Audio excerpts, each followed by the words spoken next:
Yamaha just dropped the hammer with their 2021 AVENTAGE flagship receivers. That's what we're going to be talking about in today's video.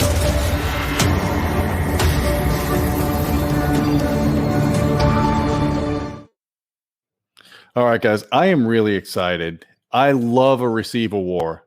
I love it when manufacturers battle it out to have the best receivers on the market. You know, back in my day when flagship receivers were a dime a dozen in the industry, every manufacturer had one. I'm talking the early 2000s. It was a beautiful time because every generation of receiver would come out. They would have meteor amplifier sections. They'd weigh more. They'd be more powerful. They'd have more features. They do more processing. Well, we're kind of seeing a little bit of a resurgence of that now with the sweet spot of the flagship receiver being around $3,000. So you've got your Denons, you got your Marances, you got your NAD, you got your Pioneer, Onkyo, Anthem, and now Yamaha's really stepping their game up. And I've really liked their prior AVENTAGE receivers like the RX-A2A, even though it only had 9 channels of amplification built in. It was really well built. It had balanced inputs, balanced outputs for the front channels at least.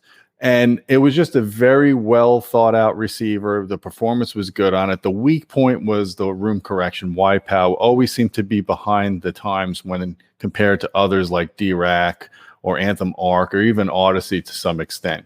Well, Yamaha is dropping the gauntlet. They just announced for 2021 their new flagship AVENTAGE AV receivers with the updated look that you saw from the RX-V line that we covered recently. I wanted to show you how beautiful the new receiver looks. This is the RX-A2A. It retails for $3,000. This thing is a beast. Look at the top of it. It just looks gorgeous.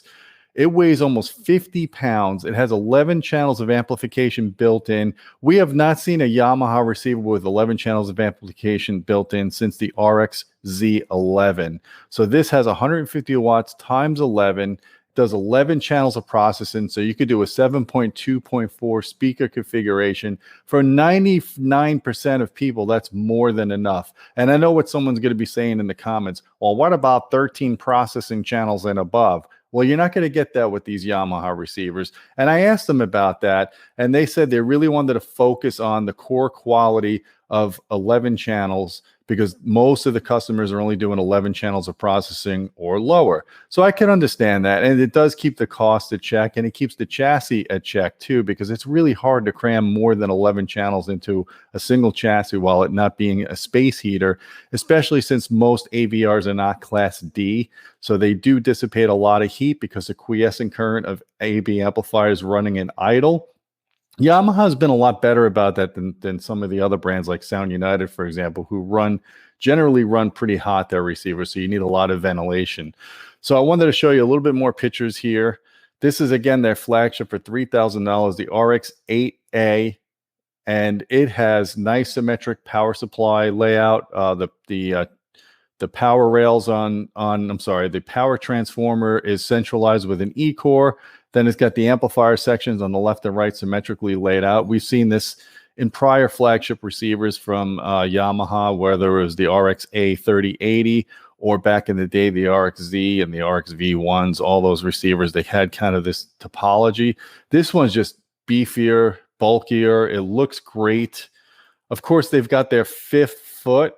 Yamaha's always been big on this 5th foot since the AVENTAGE receiver line came out over 10 years ago. I always kind of give them a hard time about it because it just sounds very esoteric for me. They claim it balances the chassis because that's where the center of mass of the chassis is. That's where the big heavy transformer is. So it helps reduce vibrations. It stabilizes it. But they've also made the plates of this casing thicker than the last generation. And that's part of the reason why you have higher weight on these receivers. So I wanted to share my screen with you, and I want to go over, we did a preview article, and we're going to have Yamaha here very shortly. We're going to do a live stream with them probably next month in June, so we can go more detail over this stuff. But you could go on the Audioholics homepage right now. You could see the article. We just posted it. Here's the entire receiver range. It goes from the RX-2A all the way to the RX-A2A. I know the model numbers are a bit confusing. Like there's too many A's in it, but that's the nomenclature they went with. They claim it's better for SEO. So whatever, let's give them that. But anyways, I wanted to show you here the specs. The RX-A2A has 11.2 channels of processing, 150 watts per channel. Now, I know people are going to say down below, well, how many channels is that driven? Well, most AV receivers give you their power rating for 2 channels driven, with the exception of maybe NAD that tells you all channels driven at a much lower level. Marantz and Sound and Denon give you 2 channels driven, and then they give you that guarantee of 70% with 5 channels driven, which I've tested gone to 7 channels driven. I'm telling you, with a power supply that's this big and bulky, I have no qualms about seeing this receiver doing at least 5 or 6 channels driven at rated power. And that's more than enough for most applications. This is a lot of power, guys, especially for someone that's bass managing their speakers and they're using multiple subs. Trust me when I tell you this thing is a beast. For what you're getting for $3,000, it looks very impressive. So if you don't need 11 channels of processing or amplification, you go down to the RX-A2A, and that's still a beefy 9-channel amp, 41 pounds. It has all of the same processing as the model above, the top-of-the-line DACs, the ESS Sabre DACs, the 9026s. And the coolest thing about all of these receivers is 8K 60 hertz, 4K 120 hertz support. Now, I know this is coming in a firmware update. I don't think they're going to need a dongle. We're going to ask them about this question when we have them on a live stream. And that's a very good thing, because unlike the Sound United products that are currently out, only one input supports 8K. Yamaha is having all their input support 8K. So if you guys are avid gamers, these receivers will support every input for 8K 60, 4K 120 with the firmware update. Now, another thing I want to talk to you guys about, and then here's the other models, the RX-4A, and we covered the RX-2A prior. That was a 5-channel. This is a 7-channel. The power goes down. You still have HDMI 2.1. Still for an $800 receiver. $1,300 receiver. The RX-2A is $800, but for a $1,300 receiver weighing 35 pounds with Class AB amplification, that's pretty good. I'm looking really forward to doing some bench tests on these new products. And, you know, here's Yamaha on record saying that they broke the mold when they premiered their flagship receivers in 2010. That was when the AVENTAGE first came out. And I talked to them back then because they were coming out with new receivers. We did an article called Trading Amplifier Power for Features, a new trend in AV receivers. And I'll link that down below. And at the time, they were just putting more and more features in these receivers, and the power supply kept suffering. So they saw that article and they're like, you know what, we're gonna set the ante higher. We're gonna come out with an audio focused range of receivers, and hence the AVENTAGE line of receivers were born. And these things have always measured pretty well on our test bench, especially their flagship models.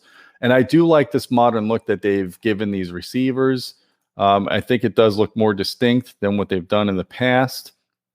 I can't wait to see these light up with the bigger LED displays when we test them out. So another really cool feature, and I've been bugging Yamaha for years, is their YPAO doesn't do anything for bass. And as you guys know, I always talk about the most important thing you can do with equalization is to fix the bass. Get multi-sub in your room, get the seat-to-seat consistency good in the room, then use EQ to flatten out those room modes that are just out of control, the standing waves that cause these big peaks in your room.